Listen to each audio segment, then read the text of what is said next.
So hello and welcome back to my channel. So basically, before I begin the video, I want to tell you about the incident that motivated me to make the video at the first place. So here it goes. So basically this was about when I was in class 9 or 10. I actually don't remember it, but the thing is, there was this competition, inter-class competition. The competition was basically about taking a motivational / inspirational speech from a famous personality and basically reciting it in front of the whole middle school.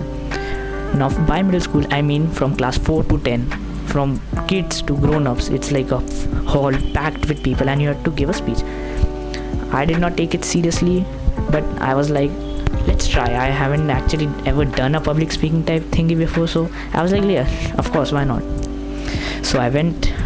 I actually had the most unique character. I was Quacken, who's the actor from the movie Joker. Everyone took the most common ones like the Bollywood actors and stuff, but I took Joker, Quacken. So during the interviews I passed every round, whatever, and during the competition day I was very nervous because it played a very big / crucial role in my life, right? So I was there, I remember. Of course, since my name starts with a D, I was the first one to go. There were 2 mics. One was here and one was here. Okay. And we were told not to use that mic and use this one. This mic was actually very rusty, It was not in good condition, but since I was the first one, I was a very sincere person and I went to that mic. Imagine that your name is being called out. And it's like, now, David Gooms. So basically I stood on the stage. What's the first thing that I see? The crowd went silent. When I went to take the mic in my hand, the mic entangled, the wire entangled, right? And first of all, I could hear my own heart beating because there's a lot of kids. Each class has 50 students, and from class 4 to 10, it was a massive crowd. I was very afraid, of course, but so let's continue. So the thing is, the mic entangled, and after struggling in pure silence, when I got the mic, that's a word, detangled, if that's a word, then the mic fell from my hand, which was so embarrassing. I could hear people, murmuring and stuff, but still I went on. Now, I did not receive any prize that day, but the question on that day, the question that I asked myself was it worth it? So that day, when I was returning to my class after literally nothing, but I remember my hands and legs were still shaking because, to be honest, it was my first public speaking and I thought it would go good, but it didn't. So I just looked at my hands and I said, was it worth it? Was the time I spent preparing for the competition while I could have done some other productive stuff, right? Was it worth it? Now after all these years, I think that it really was.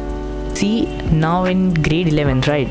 This year, last year actually, it's 2024 now, so it was something that happened in 2023. We had debates, inter-class debates, which surprisingly I passed during the interview round of the debates, of course, where there were 27 to 28 kids and they all gave their name and we all had an interview type stuff and I passed. I know, I am good at interviews but not winning competitions.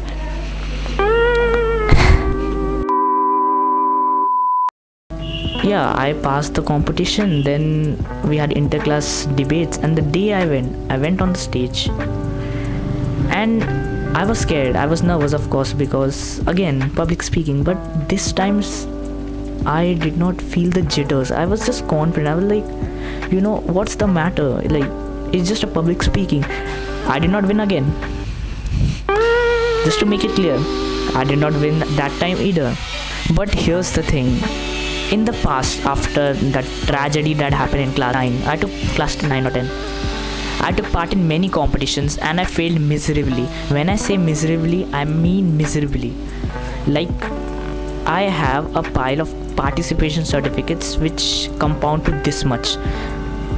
this big of a pile of participation certificates, and I thought to myself, it's a waste of time, but still there was a part of me that said, do it again and again and again. Trust me, my reputation in school is, if he goes to a competition, he'll lose. So during the debates, I realized that all these compounded increase my confidence. This will sound like something that's straight up from a book, but that's not true.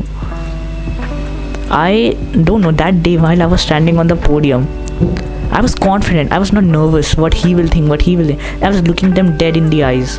I had a piece of paper that I was supposed to read, but I did not read it. I poured my heart out. And I would say that day I did lose something but gained a lot. After that, I decided to join many societies. There was the Commerce Society, Debate Society, Student Council, and not even gonna lie, every society that I gave interview for, in every single interview I passed, I was appreciated. Again, I can only pass interviews, I cannot win a competition. The thing is, here, from all this story, I just want to convey the importance of delayed gratification. Now, for the new people here, let me tell you what delayed gratification actually is. It's basically in contrast with instant gratification. Instant gratification is something that does not reap future goods, but it satisfies you in the present. For example, we are always recommended that you shouldn't drink sugar stuff, drink or eat sugar stuff in the morning as you wake up, because if you drink a sweet beverage, I won't take the name of a sweet beverage in the morning, that's instant gratification. You got the pleasure of drinking that beverage in the morning and you are very happy about it, right? Delayed gratification. If you said, today I will work and at the end of the day I will drink that beverage as a reward, that's delayed gratification. And let me tell you, the taste is much more better in delayed gratification.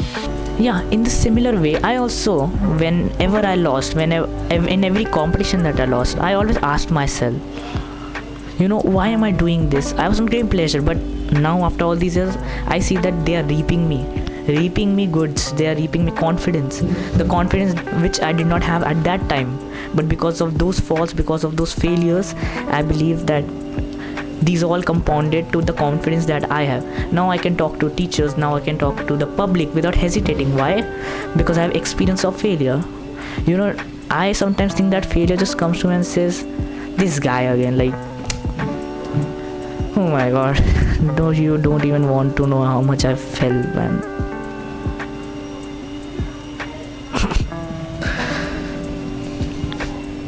The example of playing a chess match. You had your first chess match. Now, if you win your first chess match, you will be motivated. You will be like, I am better than the others, even though it's your first and maybe you have won because of coincidence, right?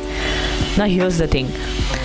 If you failed in your first chess match, you would work. You would be like, you would analyze your moves as to why I lost. You would learn to read your opponents. And that's the basic difference, my dear friends, between success and failure. Success keeps you at the baseline. Failure helps you grow from the baseline. But the thing is, it provides delayed gratification. For me, my delayed gratification was facing those embarrassment, facing those giggles and laughs in the crowd. But at the end, what happened? After 3 to 4 years, now I'm confident at speaking, and I haven't even made a YouTube channel. So for me, it has been a great progress. So here's the thing. For me, after realizing this, if I have an option to fail and succeed, and I would always choose to fail, because at least it helps me be growing. Always have your mind in stuff that grows, not which stays constant. And this concept applies to both, in fact, everything. Take from money to food to clothes or anything. Each thing that you own should reap in the future. You shouldn't waste everything that you have right now for the present and keep nothing for the future. So yeah, the next time you're failing, or you see that you've studied, or you're at a job or you're studying and you did not get the result that you wanted, always believe and be happy. Have a smile on your face, because it's actually helping you grow. It's actually picking you from the ground. The thing about life and self-improvement is you have to pick yourself up from the ground. You will fall, failure will kick you to your face, but the thing is, do you have the energy, do you have the willpower, do you have the discipline to get back up? This was a pretty short video. I was actually worried about the lighting and stuff, to be honest, and I realized that keeping this mic on my hand is better than clipping it. Dumb company, why did you even give this clip? Haha. So anyways, the next video will be longer, and see you guys in the next one. I have no enemies, and I hope you also don't have. Thank you so much. This is David signing out.